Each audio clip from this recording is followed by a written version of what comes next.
Have you ever witnessed a moment that changed everything?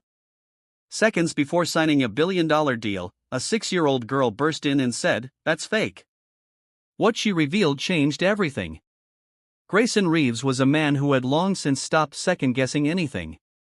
As the billionaire CEO of RIX Technologies, he had built his empire on sharp instincts, relentless drive, and unshakable trust in his own judgment.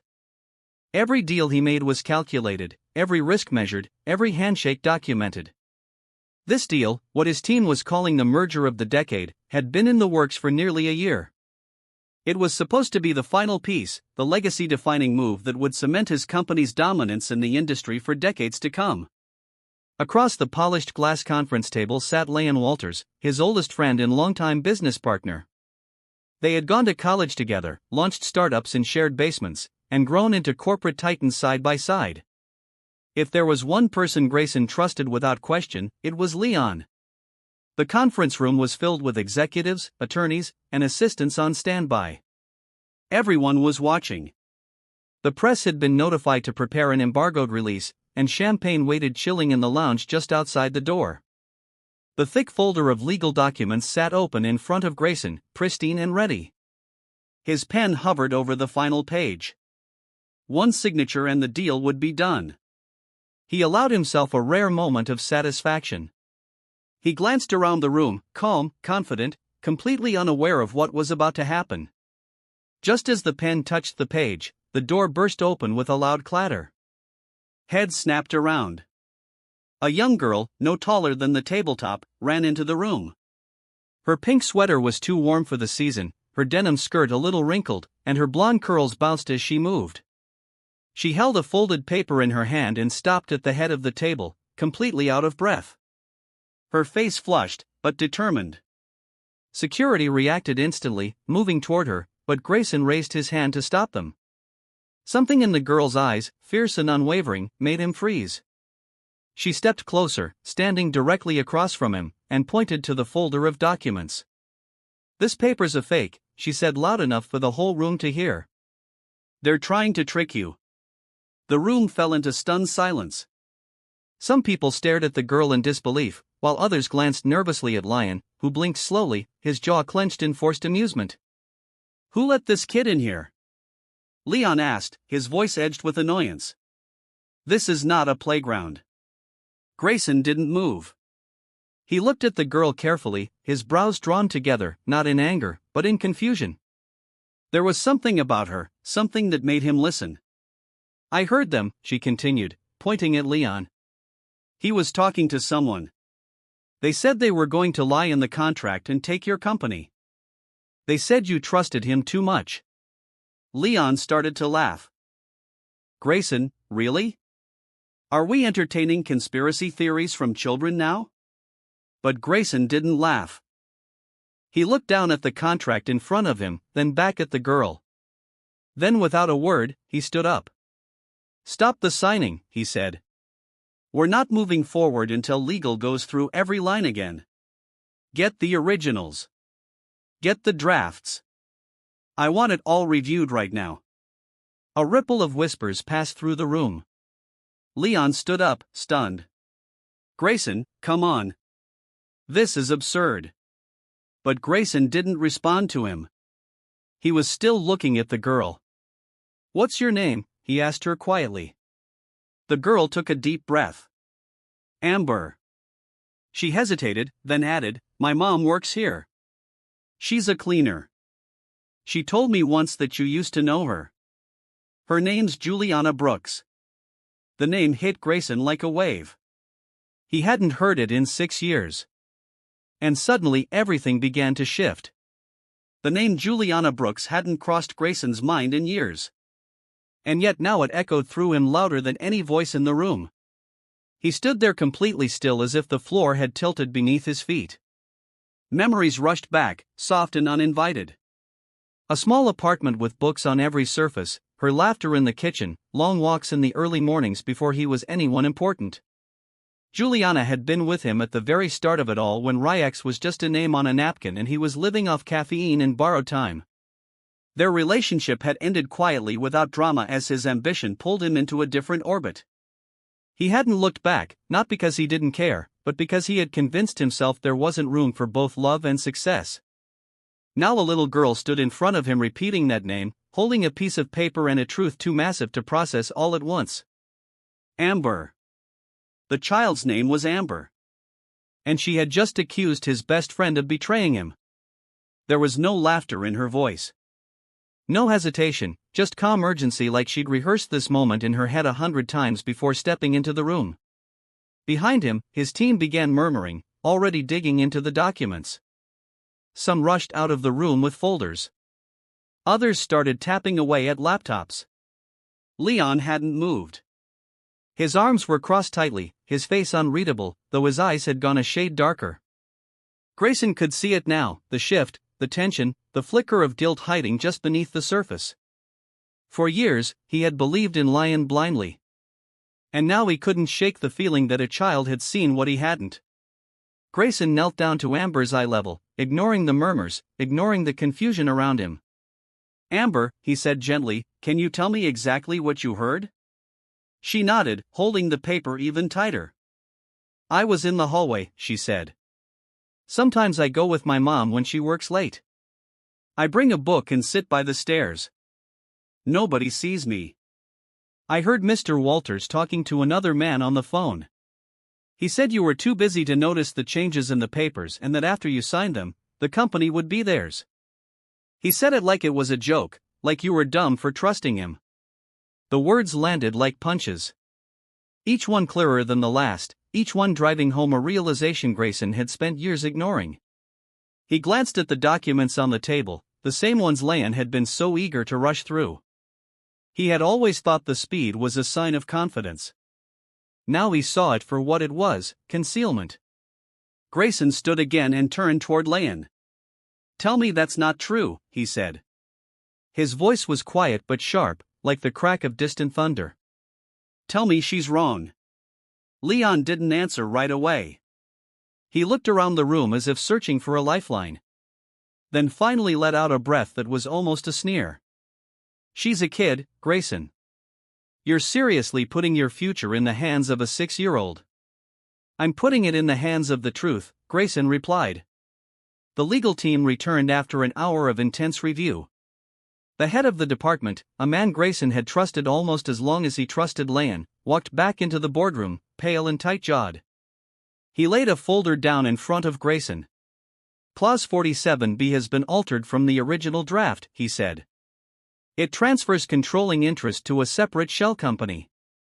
That shell company is registered under a holding firm owned by Leon Walters."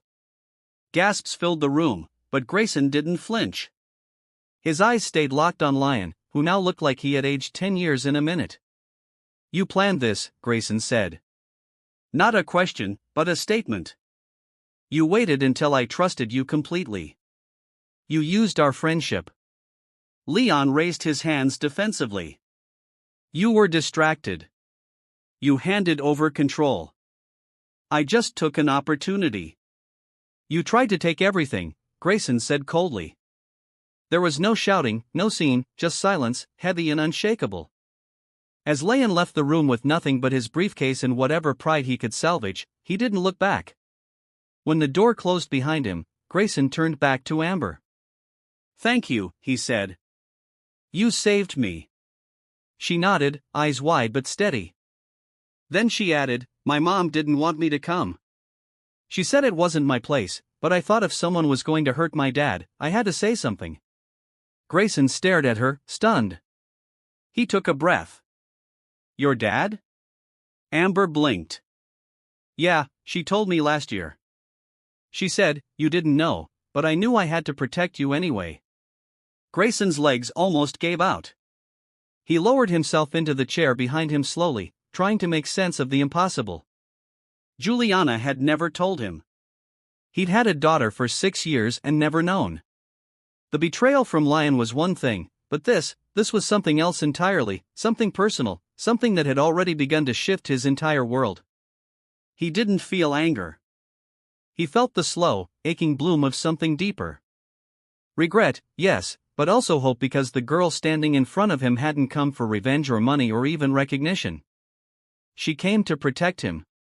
And now everything had changed. Grayson didn't sleep that night. He tried.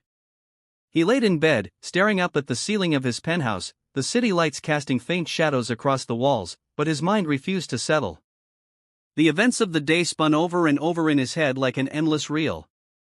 Amber bursting through the doors, her voice full of certainty. Leon's betrayal exposed, the shock that settled into the room like dust after a bomb. But what haunted him the most was the girl's final words. "I had to protect you. You're my dad." Those words had cracked something in him wide open. He hadn't thought of fatherhood in any real sense. He had never married, never had children that he knew of. His life had always been dictated by goals, quarterly earnings, expansion strategies, power plays. He had believed there would be time later for everything else, for love, for family, for something softer. But he had left Juliana without knowing she carried something more than memories. She had been silent all these years. Not out of malice, but likely out of pride. And now he realized he hadn't just missed out on knowing a child. He had missed 6 years of moments that could never be replayed. By morning, the decision was made. He needed to see Juliana. Not in the office, not as an employer, but as a man who had questions and a father who needed to understand what had been kept from him. He didn't call. He didn't send a car. He took his own keys and drove to the modest neighborhood where the janitorial staff lived, far from the steel and glass towers of Ryex. It was quiet, clean, humble, the kind of place that demanded hard work and quiet resilience. He knocked on the apartment door with more hesitation than he expected. When Juliana opened it, her expression froze. She had clearly not expected him. Her eyes were tired, her dark hair pulled back in a loose braid, and there was a tension in her shoulders that spoke of sleepless nights and practiced defenses. "Gay son," she said quietly. "I need to talk to you," he replied, voice low. "Please." She stepped aside, letting him in without a word.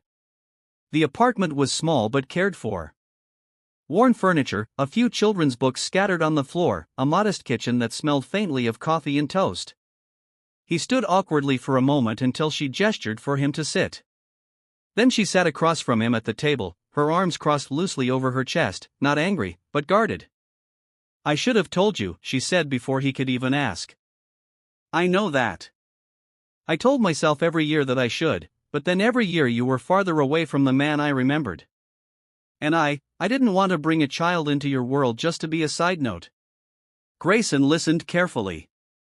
Her voice wasn't accusatory. It was weary, honest. She wasn't trying to manipulate him. She was just finally saying what had been buried for too long. "You should have told me anyway," he said, not unkindly. "I had a right to know. But more than that, Amber had a right to know me." Juliana nodded slowly, pain flickering across her face. "I didn't want to take anything from you. I didn't want your money, your name, your charity. I just wanted her to grow up safe, without pressure, without expectations. And I think a part of me was scared that you'd reject her or me, or that you wouldn't be the man I once knew." There was silence between them, thick but not cold. Grayson reached into his coat pocket and pulled out a small photo he had printed that morning. Amber in the boardroom, her eyes steady, holding that paper like it was the only shield she had. He slid it across the table. "She saved my company yesterday," he said. "She saved me. And I didn't even know her name until she shouted it." Juliana's eyes welled with tears, but she held them back. "She's always been like that. Brave, too aware for her age." "I want to know her," Grayson said. "Not as a CEO or a man doing the right thing. I want to be her father. I've already missed so much. I can't change that. But I want to be in her life if you'll let me." It was the most vulnerable thing he'd said in years. There was no strategy, no businesslike detachment in his voice. Only quiet, raw truth. Juliana looked at him for a long time. Then she stood, walked to a shelf, and picked up a crayon drawing. She handed it to him.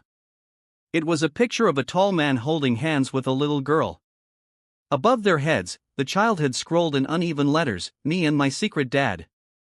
Grayson stared at it for a long time, then smiled, his throat tight. "Not a secret anymore," he whispered.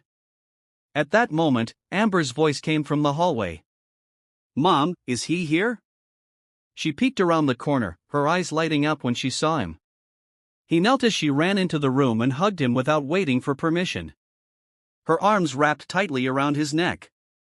And for the first time in years, Grayson felt something powerful settle into place. He had a daughter, and she had already taught him more about loyalty, courage, and love than any boardroom ever could. The following weeks moved in a blur for Grayson, but not the kind he was used to. The chaos of markets, deadlines, and mergers had been replaced by something softer and far more disorienting. He was learning how to navigate a new kind of life, one that didn't revolve around boardrooms, but instead began with early morning texts from Juliana reminding him to pack a lunch for Amber when he picked her up for school. It was a life that required a different kind of presence, one that demanded less authority and more humility. And for the first time in decades, Grayson wasn't the most powerful person in the room. Amber was. She had a way of commanding attention without meaning to. Whether she was asking serious questions like why some people had to work 3 jobs while others flew private jets or laughing at cartoons in the backseat of his car, she carried herself with an intelligence that seemed too old for her 6 years. Grayson found himself fascinated by her, not just because she was his daughter, but because she challenged the way he saw the world. Her honesty was brutal, but never unkind. She asked him once if he had ever lied to get what he wanted. And when he hesitated, she simply nodded and said, "I figured. But at least you stopped." He had stopped. At least he was trying to. Grayson also spent more time with Juliana, not because he felt obligated, but because being near her brought a sense of clarity he couldn't find anywhere else. She was grounded in a way he envied, capable of holding steady under pressure without losing herself. She didn't ask him for anything, and yet every moment they spent together gave him something money could never offer. Peace and the feeling of being known without having to explain himself. They talked late into the evenings, sometimes about Amber, sometimes about their past, and sometimes about nothing at all. She had built a quiet, strong life on her own, and he respected her more than ever for it. At the office, everything had changed. The fallout from Lyon's betrayal had reached the press, and though the company had taken a hit, Grayson's response had earned him a rare kind of respect. He didn't cover it up or shift the blame. He exposed the truth, cleaned house, and rebuilt. Shareholders were wary at first, but as Grayson made bold internal changes, reorganizing leadership, introducing new ethical compliance policies, and creating a whistleblower protection program, confidence returned. Still, none of it mattered to him in the same way it once had. The power he once clung to now felt like a tool, not a prize. He used it to protect his people, to create space for those who'd never had a voice. And at the center of it all was the quiet knowledge that one little girl had saved it all. It was during one of those office days, long after the boardroom had emptied, that he found himself alone in the same conference room where Amber had first confronted him. He stood by the window, the city stretching below, and looked at the chair she had once stood beside. A place where a child had told the truth no adult dared speak. He thought about what it meant to be someone worth protecting, someone a 6-year-old would run into a room full of strangers to defend. That image stayed with him, not as guilt, but as a calling. He wanted to become that man, not just in moments of crisis, but every day. One Friday afternoon, he arrived early to pick up Amber from school. She ran to him with her usual energy, but this time she handed him something, an envelope sealed with a sticker shaped like a heart. Inside was a drawing. It was the 3 of them, Grayson, Juliana, and Amber, standing under a big tree. Amber had written across the top in her uneven handwriting, "My real family." He swallowed the lump in his throat and knelt to hug her, but she pulled back just enough to look him in the eye and ask, "Are we going to stay a family this time?" He didn't rush to answer. He took a deep breath, then said, "I don't know everything about being a dad, but I do know I don't want to miss another day with you, so yes, I'm staying." Amber smiled, the kind of smile that sinks into your bones and stays there. She grabbed his hand and said, "Then we're good." That night, over dinner with Juliana and Amber, Grayson looked around the table and realized something he hadn't felt in years. He didn't want to be anywhere else. Not in a meeting, not on a stage, not chasing anything more. For once, everything he needed was right in front of him. And for the first time, he truly understood what it meant to come home. The weight of fatherhood settled on Grayson in the most unexpected ways. It wasn't dramatic or overwhelming all at once. Instead, it revealed itself in quiet, humbling moments that crept up on him when he least expected it. It showed up when Amber reached for his hand instinctively while crossing the street, or when she would fall asleep beside him on the couch, with her head resting lightly on his shoulder and her fingers still clutching a crayon. These were the small sacred pieces of life he had never made time for. The details that had once seemed insignificant from his office at the top of the world. Now they meant everything. But being a father also meant facing the past, his own mistakes, his choices, and the pain they caused. One evening, after Amber had gone to sleep, Grayson and Juliana sat at her kitchen table while the city outside hummed faintly in the background. There was a tension in the air, not unpleasant, but full of the things they hadn't yet said. Grayson stared at the rim of his coffee cup before speaking. "I keep thinking," he said slowly, "about what kind of man I would have become if I had stayed. If I hadn't walked away from you." Juliana didn't respond right away. She reached for her own cup and turned it slowly in her hands, her expression unreadable. When she finally spoke, her voice was calm but clear. "You would have become someone else. Maybe better, maybe worse, but not this version of you. And maybe this version is the one Amber needs now." It wasn't forgiveness, not exactly, but it was understanding. And that meant more. At the company, changes continued. Grayson was more involved than ever, but in a new way. He no longer cared about dominance or outmaneuvering competitors. He cared about sustainability, transparency, and building something worth inheriting. He launched a new initiative under RIEX called the Open Door Program, an internal platform where employees at every level, from interns to custodians, could anonymously raise ethical concerns or report exploitation. He credited the idea to Amber, although he didn't tell the board the full story. It was her voice that had cut through layers of deception. It was her courage that had exposed a billion-dollar betrayal. Grayson knew if she could see what others refused to, then so could others like her. If only they were given the chance. Meanwhile, his bond with Amber deepened. They developed rituals. Saturday mornings were pancake days, always with blueberries, even if they were out of season. Every Wednesday night, they played a game where Amber would make up wild stories, and Grayson had to pretend they were real and respond with a completely serious face. She loved testing his ability to stay in character, and he loved how much she laughed when he inevitably broke. For the first time in years, laughter came easily to him. Real, unguarded, sometimes messy laughter. It felt foreign and necessary at once. There was one night that stood out more than the others. Amber had a nightmare. Grayson had just gotten home from a late board meeting when he heard her crying in her room. Without hesitation, he rushed in, knelt by her bed, and wrapped her in his arms. Her little hands clung to his shirt, and she whispered, "I dreamed you disappeared." His voice cracked as he said, "I'm not going anywhere." She pulled back and looked at him. "Promise?" "I promise," he said. And for once, he meant it without conditions. Later that same week, Grayson was invited to give a keynote speech at a high-profile industry summit. The topic was listed as legacy leadership. It was supposed to be about business strategy, but as he stood on stage in front of hundreds of executives, investors, and media professionals, he couldn't bring himself to deliver the speech that had been written for him. Instead, he took a deep breath and began talking about Amber. He spoke about the day a 6-year-old girl walked into his boardroom and told the truth that no adult had dared to say. He spoke about how that one moment had exposed the rot hiding beneath polished surfaces and how it had changed him more than any financial loss or success ever could. "I was building an empire," he told the room, "but I almost lost my soul in the process. She reminded me of who I used to be and who I could still become." The room was silent, no applause, just stillness. And then slowly hands began to come together. It wasn't the usual polite clapping of a business summit. It was something deeper, more human. After the event, someone from the audience came up to him, a man in his 50s who had led a Fortune 500 company for over a decade. He didn't introduce himself. He simply said, I wish someone had stopped me before I signed certain things." And then he walked away. That night, as Grayson sat in his car looking at a photo of Amber on his phone, he realized something important. He hadn't just found his daughter.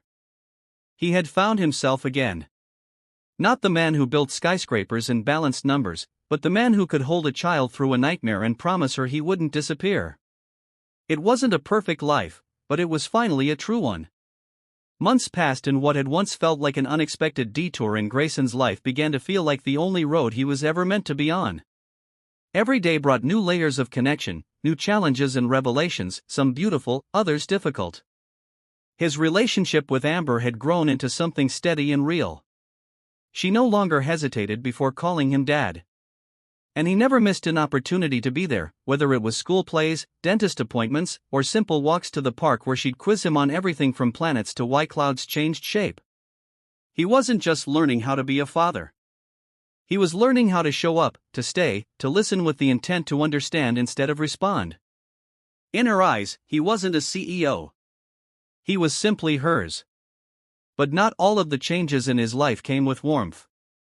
His decision to go public about the betrayal within his company had sparked more than just media buzz. It opened the door to a full-scale internal audit. What began as a review of Lyon's contracts snowballed into the discovery of layers of mismanagement, hidden expenses, and backdoor deals orchestrated by others he had once considered loyal. The depth of the corruption shook Grayson. For years, he had thought his instincts were infallible. But the evidence was overwhelming. He had been surrounded by people who benefited from his absence in the small things. People who had counted on him being too busy, too distracted, too trusting. Instead of burying the findings to protect Ryex's reputation, he made a decision that shocked the entire board. He made them public. He took responsibility for his blind spots, held those involved accountable, and restructured the leadership team from the ground up. Many questioned his judgment. Investors panicked. Stocks dipped. But Grayson didn't flinch. He had seen firsthand what happened when the truth was ignored in the name of convenience. He wouldn't let that happen again. Juliana watched all of this quietly, offering her support without stepping into the spotlight. She knew how heavy it was for him to rebuild something that had been his life's work, while simultaneously building a relationship with a daughter he'd only just begun to know. Some nights they sat on her balcony with tea, not speaking much, just breathing through the quiet weight of everything changing around them. Other nights, he'd arrive at her door exhausted, only to be pulled into the living room by Amber, who insisted he help her finish a puzzle or read just one more chapter of a bedtime book. These small rituals became sacred. They grounded him when everything else felt uncertain. It was during this period of transformation that Grayson began planning something he hadn't spoken of yet. Not with Amber, not even with Juliana. In the solitude of early mornings, long after the rest of the world had gone quiet, he began writing by hand the framework for what he would call the Amber Project. It was more than a foundation. It was a complete educational initiative designed to support and empower children from working-class families, especially those with parents in invisible roles like janitors, cafeteria workers, and maintenance staff. It would offer full scholarships, mentorship, access to creative and STEM resources, and leadership training. At the center of it all was the belief that some of the brightest, bravest voices often belonged to those no one bothered to listen to, just like Amber had once been. He poured everything into it, not as a form of redemption, but as a declaration of what he now valued. When he finally told Juliana, her eyes filled with tears. Not because he was giving money or building something big, but because he had truly seen the world she and Amber had lived in for years without him. When he told Amber, she didn't quite understand all the details. But she hugged him and said, "So now other kids like me can help their dads, too." And he simply said yes. The day the press release for the Amber Project went live, Grayson declined every interview. He stayed home with Amber and Juliana instead. They made popcorn, watched a movie, and stayed up late with Amber falling asleep in the middle of the living room floor under a blanket of her drawings and paper stars. Grayson carried her to bed and lingered by her doorway a little longer than usual, listening to the sound of her breathing, memorizing the quiet rhythm of a life that had changed his forever. Outside the window, the city lights blinked on like stars of their own. And for the first time in a long while, Grayson didn't feel like he was chasing something or fixing something or fighting for control. He felt peace. Not perfect or permanent, but real. And real was enough. Grayson stood backstage at the Ryx Auditorium, smoothing the cuffs of his navy blazer, not out of nerves, but out of habit. The hall was filled with people, employees from every department, from engineers to janitors, as well as board members, partners, and community leaders. Tonight wasn't about earnings reports or shareholder forecasts. It was the official launch event for the Amber Project, and Grayson had insisted that it not be held in a luxury venue or reserved for VIPs.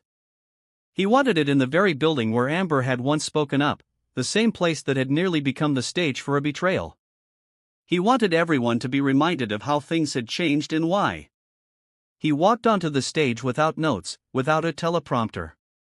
He didn't need them. He looked out at the audience and saw faces both familiar and new. But most of all, he saw Juliana sitting in the front row, her hands clasped tightly in her lap. Amber was next to her, swinging her legs gently, her expression a mixture of curiosity and pride. For a moment, Grayson simply stood there and took them in. Then he spoke. He didn't begin with numbers or goals. He began with a story. He told the room about a little girl who walked into a boardroom and spoke the truth that everyone else had either missed or ignored. He told them how that girl had not only saved his company, but had opened his eyes to the world outside his corner office. He shared that she was the daughter of someone most people didn't notice, and that she had become the person who changed everything. He didn't use Amber's name until the end. When he finally did, the room was silent except for the sound of people leaning forward, listening more closely. He spoke of equity, not charity, of responsibility, not guilt. He said it was time for the invisible people, the ones who cleaned the floors, fixed the wiring, restocked the supplies, and walked home after late shifts to be recognized not just for what they did, but for who they were and who their children could become. He said the Amber Project wasn't a gift. It was a long overdue correction. An invitation to build something different, something lasting. The applause afterward was powerful, not performative. Grayson didn't bask in it. He stepped down, found Amber and Juliana, and hugged them both without a word. That night wasn't about him. It never had been. In the days that followed, applications for the project poured in. Letters arrived from parents across the country. Single mothers working overnight hospital shifts. Fathers balancing 3 part-time jobs. Grandparents raising children while managing food insecurity. They wrote not asking for handouts but for opportunity for someone to believe in their kids the way Grayson had finally learned to believe in his own daughter. He read every letter personally at night, often with Amber beside him, asking questions like, do they get to go to college, or can I meet them someday? She didn't see them as names on paper. She saw potential friends, people who had walked her path. And in the middle of it all, something shifted between Grayson and Juliana. Not suddenly, but with the slow, quiet certainty of something real taking root. Their conversations deepened. They weren't just co-parents or friends bound by circumstance. They were slowly, cautiously becoming a family. One night, after a long day, Grayson stayed late at their apartment. Amber had already gone to bed, and he and Juliana sat on the couch, both too tired to speak. After a few minutes of silence, she rested her head on his shoulder. He didn't move. He didn't need to. That single moment said more than any confession ever could. Grayson had spent years building a life that looked perfect from the outside, but felt hollow within. Now everything was messier, less predictable, but it was also more honest. The people in his life weren't there because of what he could offer.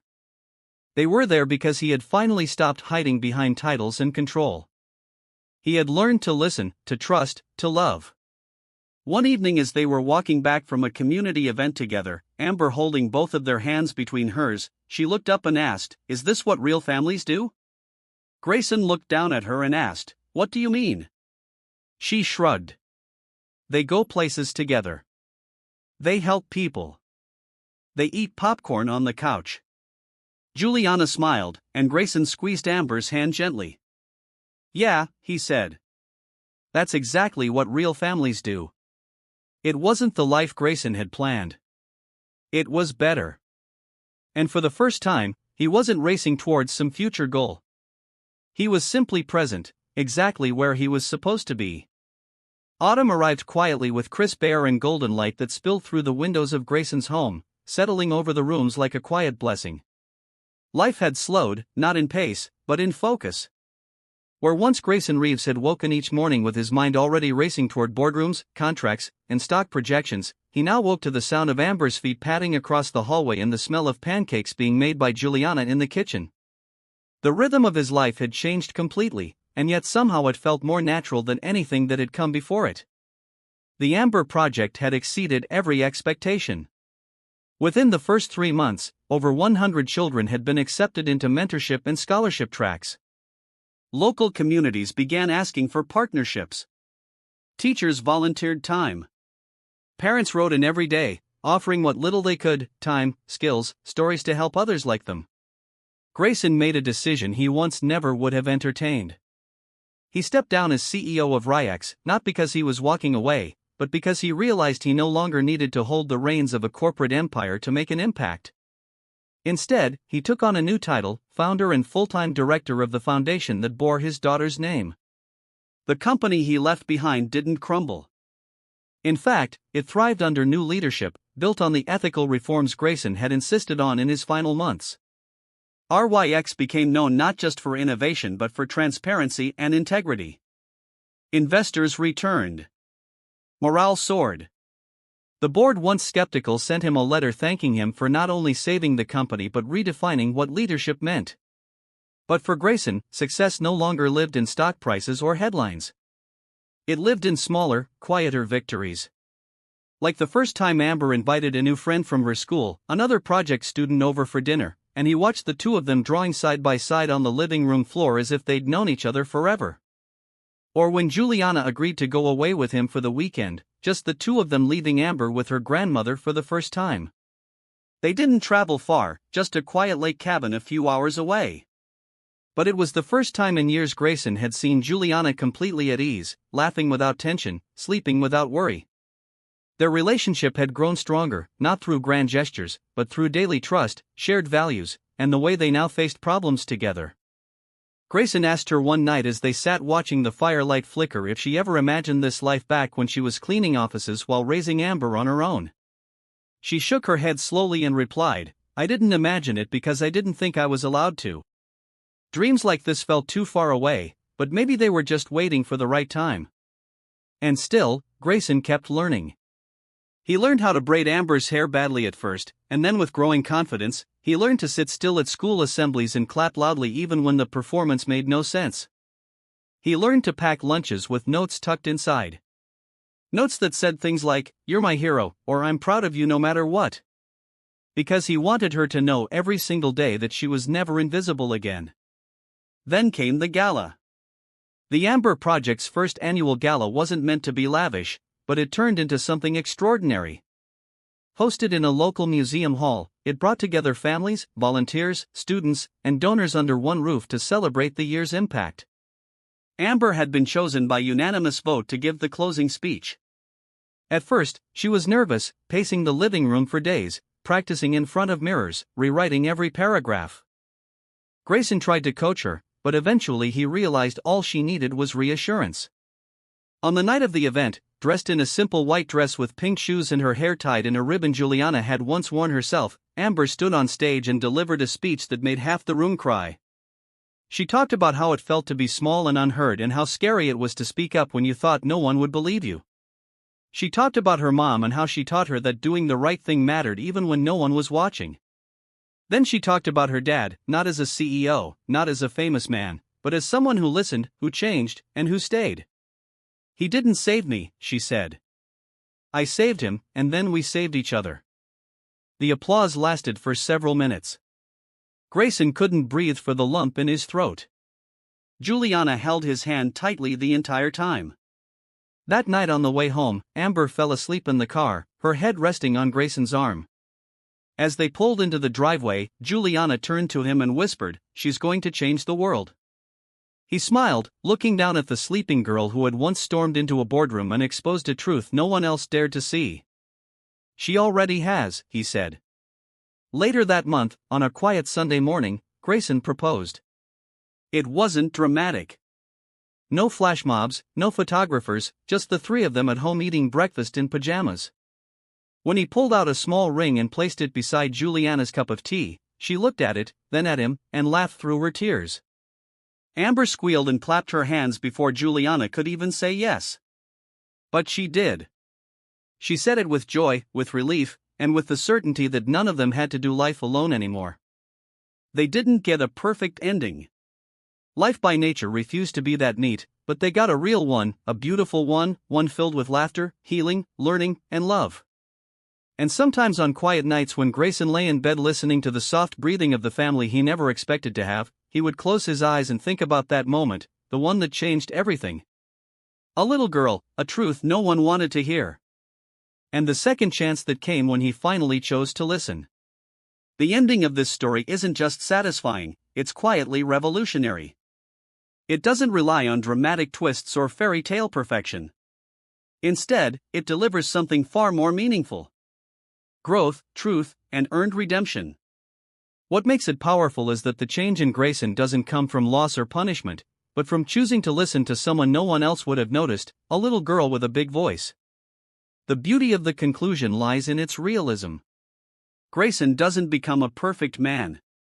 He becomes an honest one. He faces the consequences of his past. He puts in the work to rebuild trust, and he finds love not as a reward but as a result of his vulnerability. The people around him, Juliana, Amber, even the community, don't simply forgive him. They watch him become someone worthy of forgiveness. Amber in many ways is the heart of this story. She reminds us that courage isn't about size or age. It's about doing the right thing even when your voice trembles. And in the end, she doesn't just rescue a man, she reshapes a legacy. It's a story about the power of second chances and how sometimes the most unexpected people can lead us back to who we were always meant to be. The final scenes are quiet, but they echo with everything the characters have earned. Peace, connection, and a future built on something real. Could a single moment redefine your life too? Tune in to Millionaire in Love for more incredible stories like this.